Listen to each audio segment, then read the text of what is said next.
Thank you for listening to the Speaking Out on Sex Abuse podcast with host Clara and Jimmy Hinton. If you're new to the podcast, please subscribe and share so you never miss an episode. Search for us on your favorite podcast app, or you can find the podcast on jimmyhinton.org and findingahealingplace.com. Please rate our show, subscribe, and share so we can spread the word. If you would like to support us and get exclusive rewards, go to patreon.com/speakingout. Find a tier that best fits you and join as a patron of the podcast. Now let's get into the show. Thank you for listening to this week's podcast, the Speaking Out on Sex Abuse podcast with host Jimmy Hinton. And Jimmy's mom, Clara. As always, we thank you to our patrons who make this podcast possible. Couldn't do it without you. For sure. Jimmy, you're perky today for somebody. I know, I got an hour of sleep last night. I'm raring to go. I know.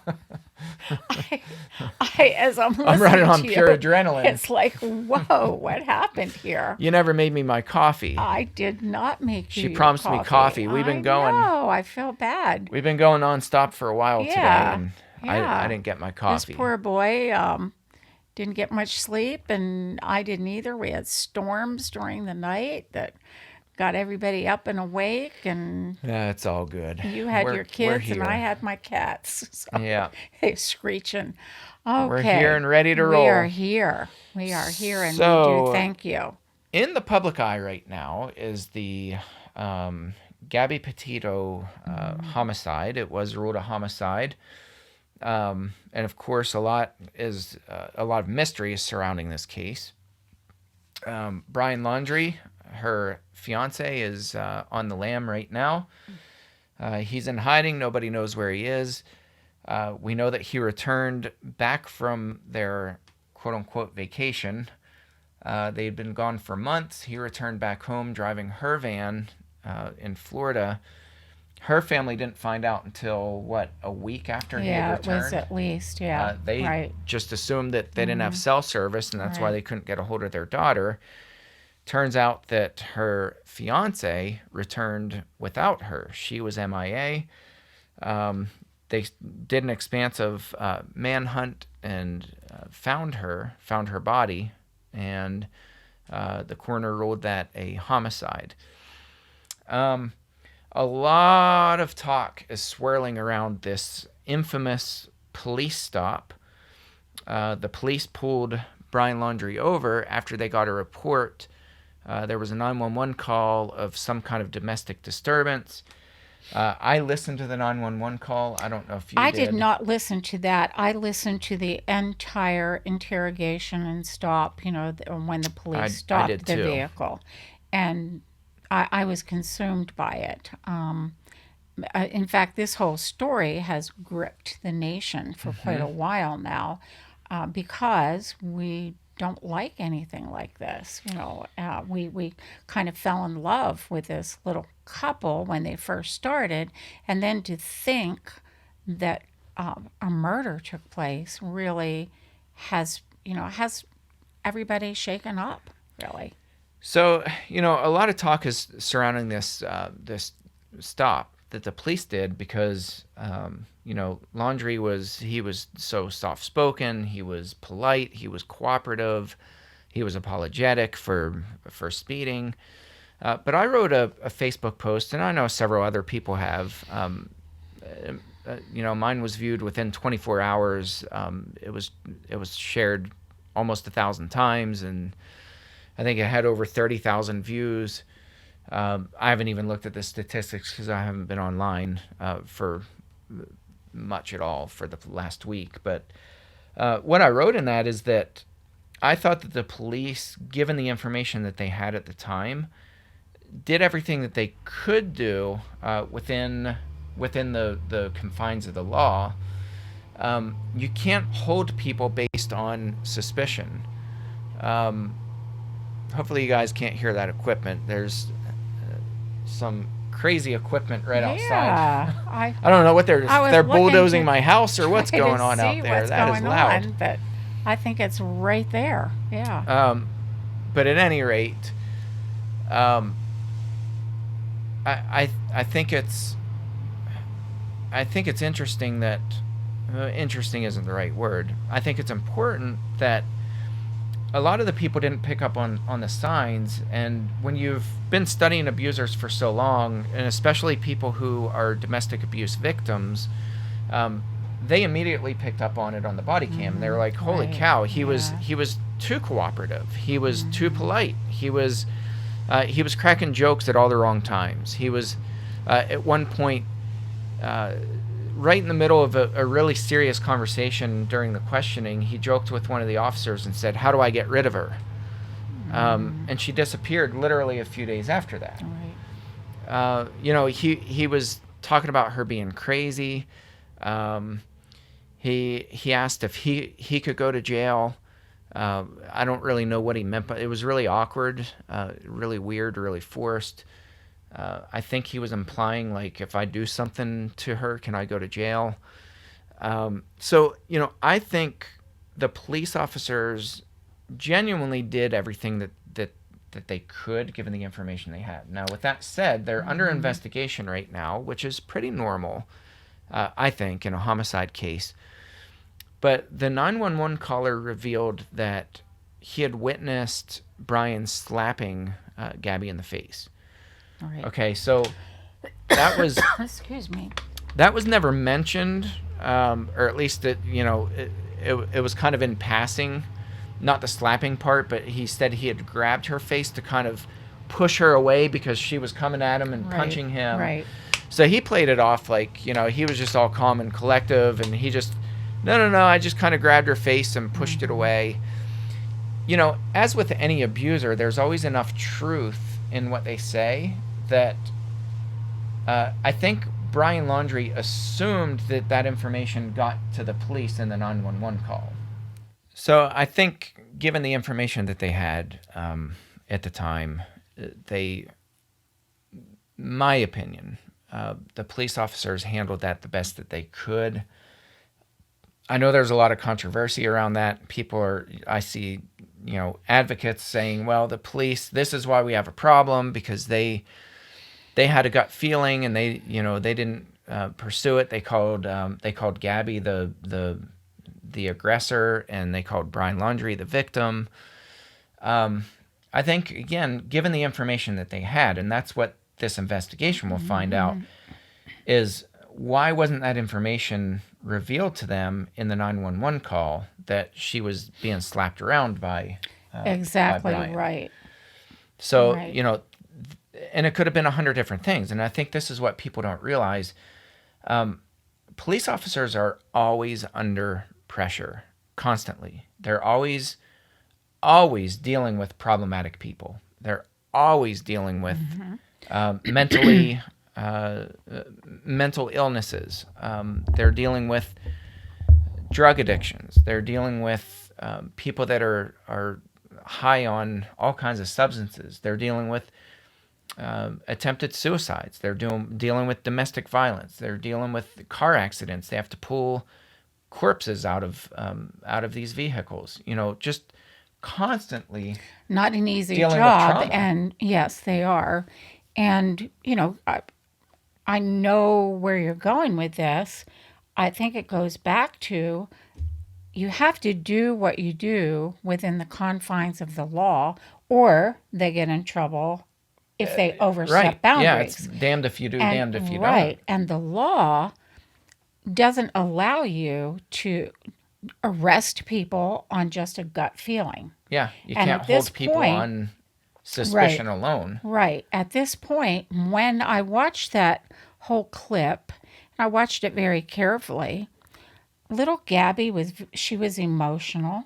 She looks like a little girl in a lot of ways. And she kept saying, I have OCD and it was me. And I got all upset because, he got things dirty and we had a fight earlier because it was dirty inside and I like things to be clean and all that. Well, when you hear just that, you don't You think, have okay, she has OCD. you think, okay, she's really emotional, like she said, and if you watch somebody with OCD, it's hard. I mean, to because they do get upset, oh, if things aren't perfectly in order. Then you have him, who's very calm and put together and kind of laughs Polite. and, yeah, says, I know she was having a rough morning. We did have a fight, and, we had an argument, and, I was sorry. And we're okay now. And Yeah. you He tend to was like the believe voice it. of reason. Right. You tend to believe that. Not defending or not, saying, okay, the police officers are always right. They didn't have the information they needed, period. They Now, with really that didn't. said, I mean, the reverse side of that coin is all of the indicators were there They that were. she was in distress. Right.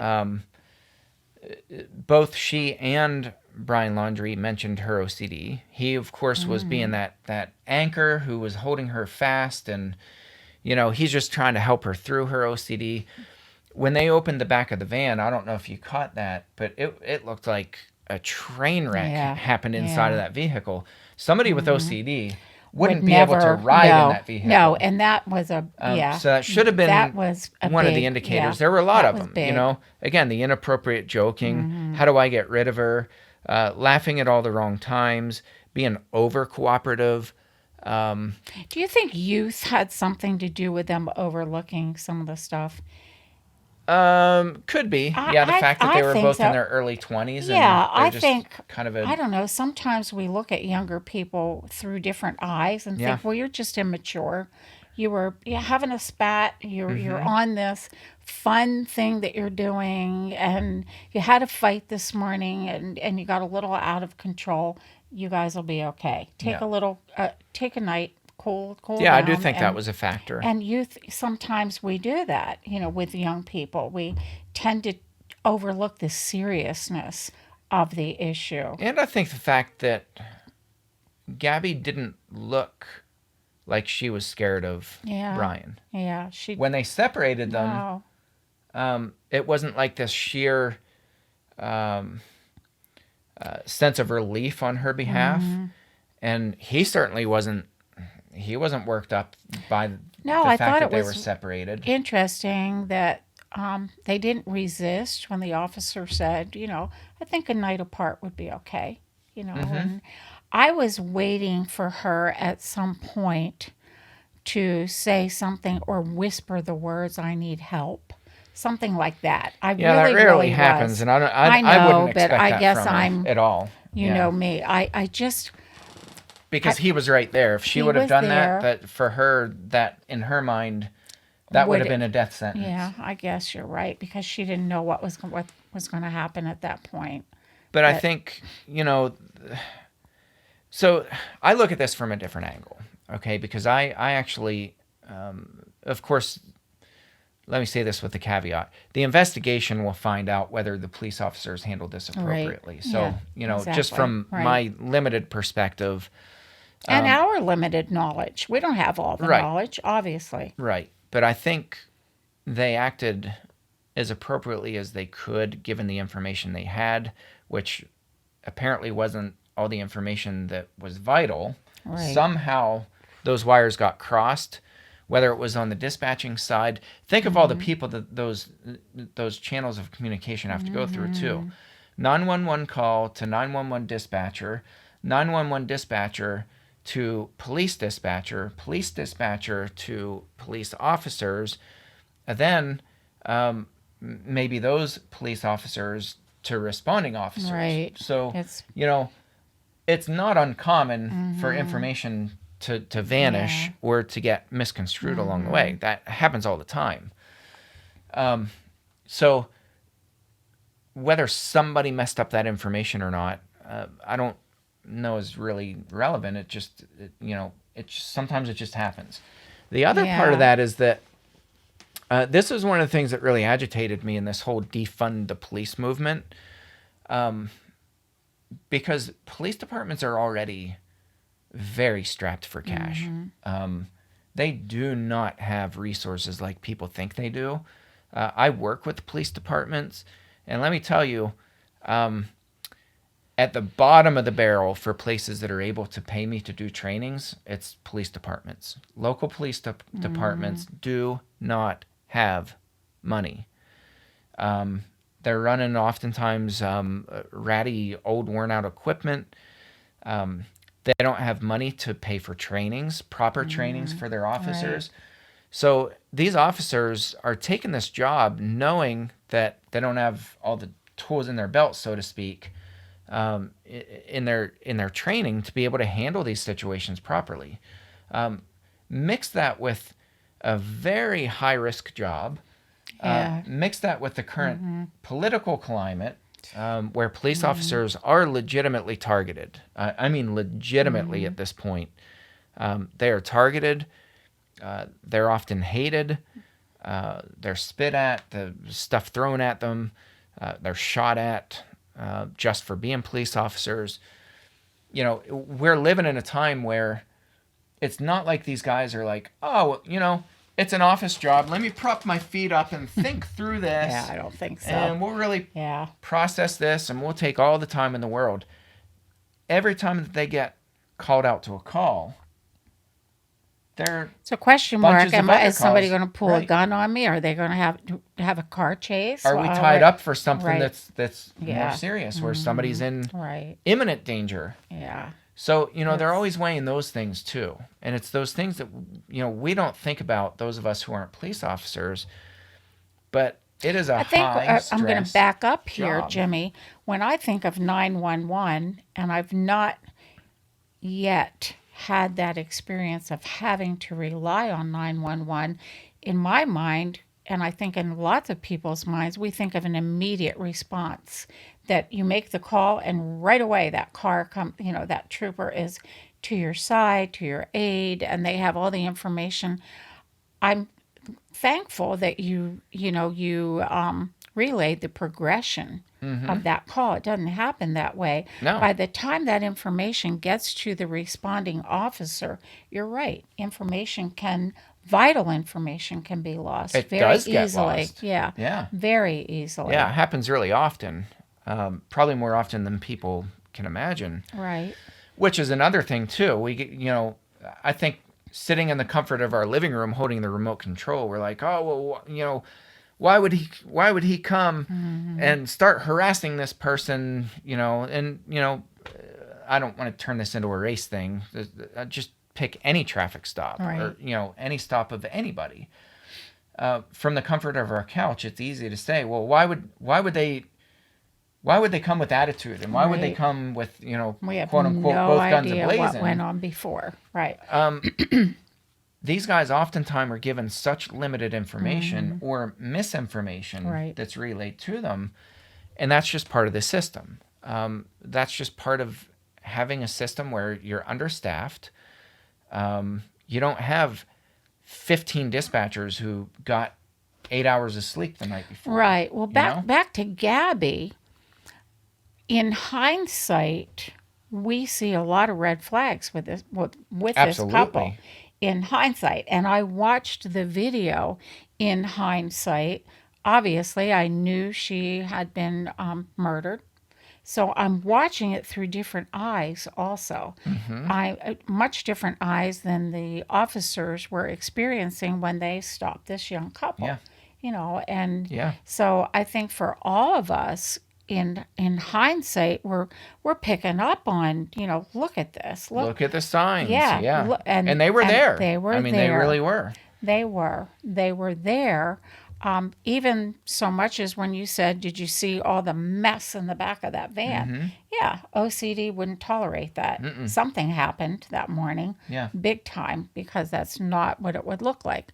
But so what do we do? How do we remedy some of this misinformation, or how do we get better trained, or what's the answer to, had proper things been done, maybe Gabby would still be with us. Yeah. And I think that's what pains everybody who has been following this case. Well, I think backing up to the 911 caller, we are trained as a society to not intervene. What happens to somebody else, you call 911, which is a proper response. I would never say don't call 911. The guy who called absolutely responded properly. but we're taught that that's the only thing that we can do, that we can't intervene. We can and we should. This guy who uh, allegedly saw, or he reported that he saw it, he called 911, and I listened to the call, and he said he witnessed Brian, or he thought he witnessed Brian slapping this young woman. That's an opportunity to do minor intervention before the police get there, or at least keep a close eye and move in a little bit closer. The other day, I heard yelling and screaming outside of my office at the church building. And it took me a second because it just caught me off guard. And I was like, that's a lady who's screaming at the top of her lungs. It sounds like she's in distress. So I opened up the door, and she was screaming at her boyfriend, or whoever the guy was, and I mean just screaming at him. And I just said, "Is everything okay?" And turned out I think it was just flared tempers, but it's hard to assess those things. Maybe this guy was a killer. Maybe she was a killer.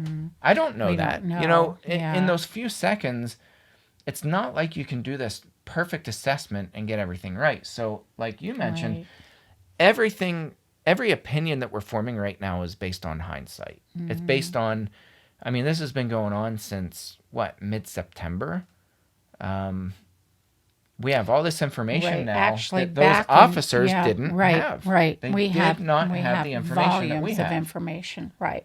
And we've had time to process everything. Every movement we can replay. Right. We can replay that video over and over again and see it. And we say, whoa, there's something they should have picked up on. There's something.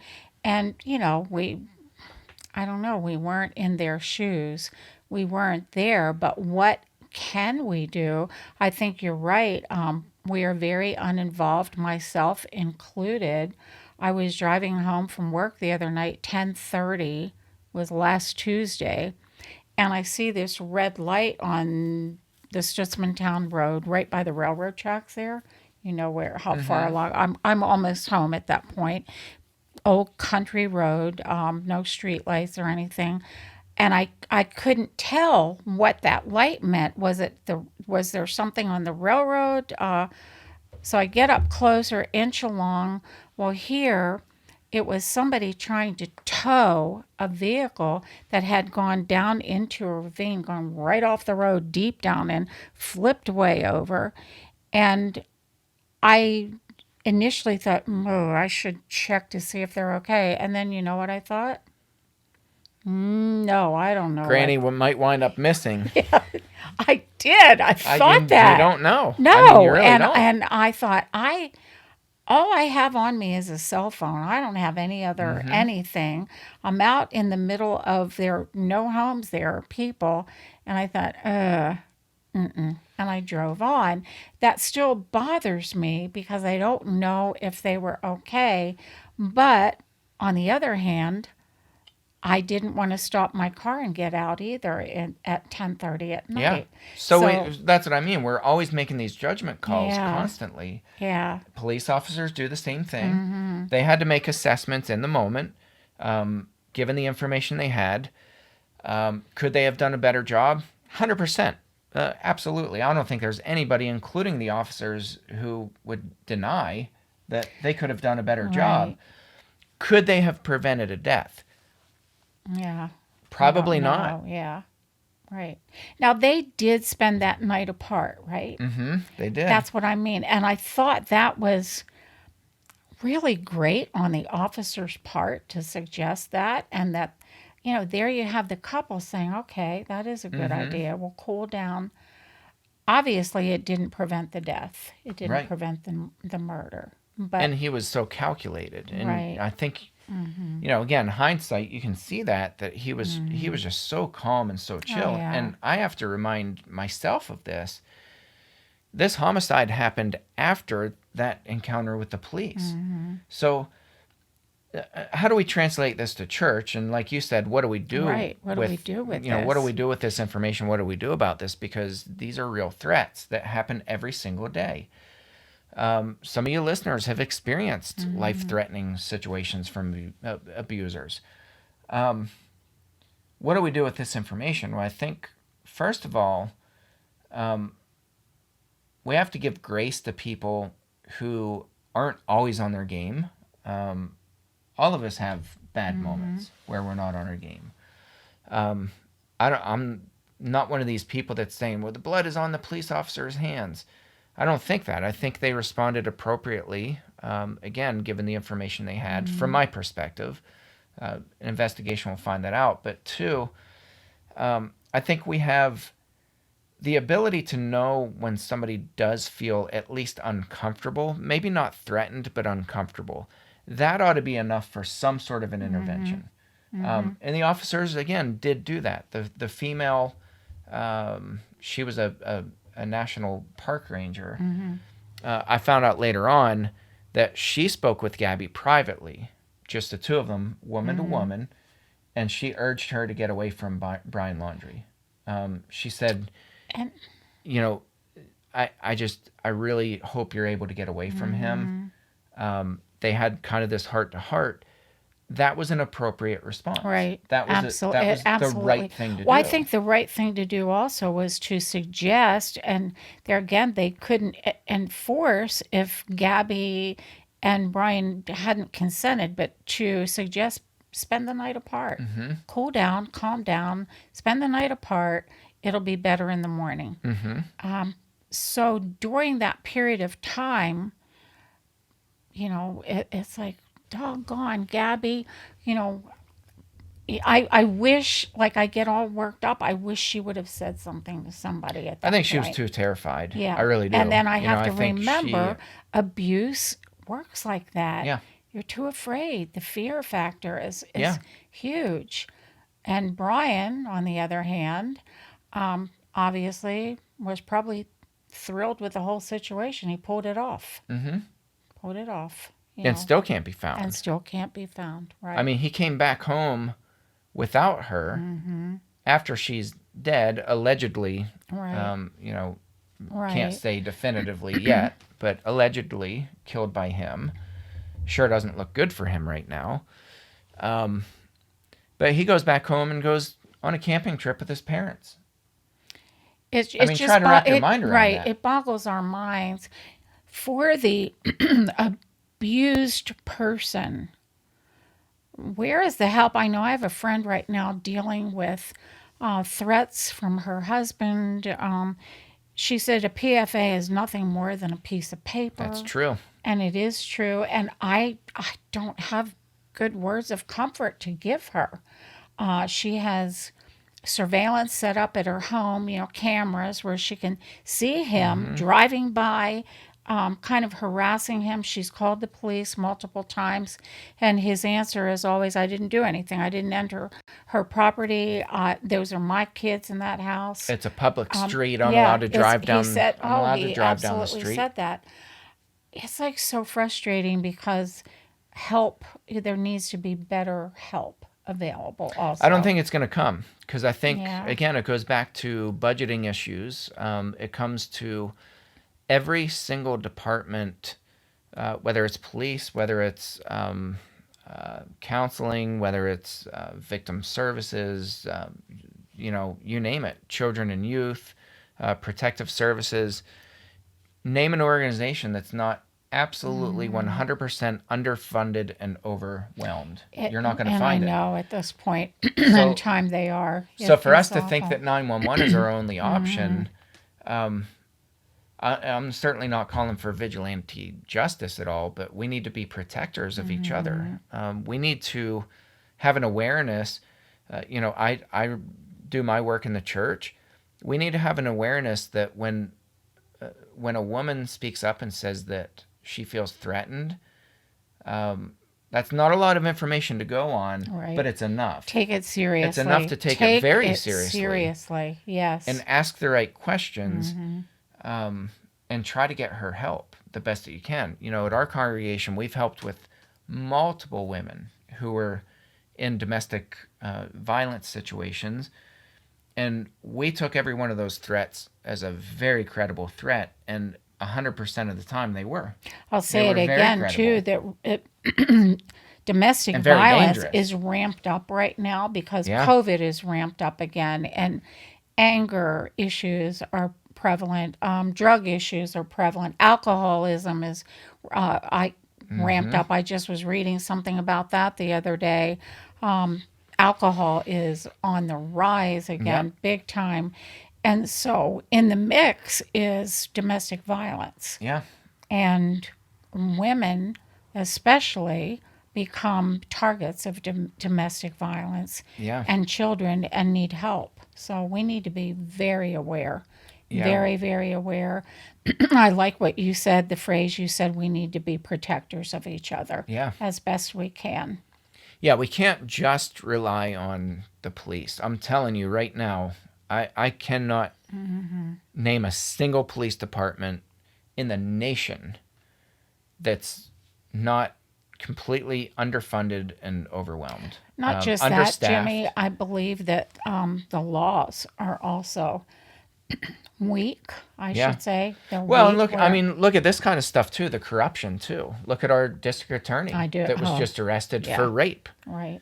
Yeah. forcible entry Forcible. into Yeah. a woman's Right. home. He Yep. was Snapchatting with her, and that's our district attorney. It's just it's I mean, crazy. Yeah. this stuff, and he has a very violent past. He was arrested. What? I was Not reading even a up. year Yeah. ago. Right. He was arrested Yeah. as the Less than sitting yeah. district It was attorney less than a year ago. Yeah. for it was some kind of a domestic disturbance at a business for his daughter's birthday party. Something, the pizza didn't get delivered or something, and he was making threats and cussing women out and acting all macho. So that's That's our DA. Yeah. district That's our attorney. legal. That's our DA. Yeah. I know.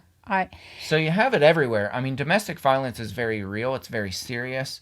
I hope our DA gets plowed to the wall Oh, I hope with so too. charges. Yeah. And I actually, do Attorney too. General Josh Shapiro is the one that's handling this Good. case. Good. And Josh doesn't, I call him Josh. Attorney General Shapiro does not take any kind of sexual violence He's a good at guy. all. He's wonderful. He has no tolerance. So what words of wisdom can we leave anyone who is at the hand of domestic violence right now with overworked and understaffed officers and, agencies? Yeah. What do we do? I think now more than ever we need to have a beckoning call where we call people to arms, not arms. I have to be careful what I say, especially we're talking It'll about be violence. misled, yeah. But call Yeah. people to action. Call people to be protectors of each other. Churches really genuinely need to be better trained in just about every area when it comes to any kind of sexual or physical or mental violence, spiritual abuse, all these things. Churches are one of the worst places for people to be right now. And while I lament that, I have hope that that's going to turn around because I do work with some churches that are incredible. Right. They really are incredible. We need to start there. It goes back to that question that I asked, I wrote about in my book where I was crying out to God, where were you, God? And the answer I got back was, where were my people? I mean, that's a very real motto that runs my life is, if I hear breaking glass from the house next over and I hear somebody yelling and screaming for help, or if I just see subtle signs that somebody's in distress, it's my responsibility as a fellow human being, as a Christian, as a father, as a husband. Right. It's my responsibility to step in and say, are you okay? How can I help you? Sometimes just those words, Jimmy, will diffuse something that has escalated. It's interesting what people with violence, tempers and whatnot. Sometimes that's enough to calm down the situation. Not always, but sometimes it is. Yeah, probably in rare occasions, but it's, I mean, better than doing nothing. Well, for that moment, yeah, So, right. just assess and I think this call. is tough. I think it pulls at our hearts, all of us, because there are no easy answers. There are no immediate answers. There are thousands upon thousands in distress right now, living in violent situations that need help Yeah. and don't know where to go, how to get out, what to do, who to talk to, who to trust. We live in a hard time right now. We really, really do. And I think the best we can do right now is what Jimmy said, is to become, keepers of each other as best as we can. Yeah, we need each other. We I mean, we do. really do. We really, really need to link arms and watch out for each other. Right. Um, you know, Violence is not far away. no. Abuse is never far away from us. Two people over, and you will have an abusive, family or abused child, an abused wife, just that close to us. So we need to be alert at all times. Yeah. So with that, we'll leave Yeah. you with that truth Okay. bomb. Be alert, be vigilant, watch out for people, watch for people who are in Right. distress, Right. and intervene when you can. And when appropriate, call 911. That is an appropriate response. And, do the best you can. Do everything within your power to help people who are in distress. We thank you guys for tuning in to this episode, and we'll catch you next round. Thanks again for listening to today's episode. Thank you to our patrons who make the podcast possible. If you found it helpful, please follow on Spreaker and search for the Speaking Out on Sex Abuse podcast in your favorite podcast app. Be sure to hit subscribe and rate the show. If you believe in what we do, consider supporting the podcast by becoming a patron and check out the cool rewards our patrons receive. Share with your friends and tell the world. Join us in speaking out on sex abuse so we can change the tides and prevent abuse.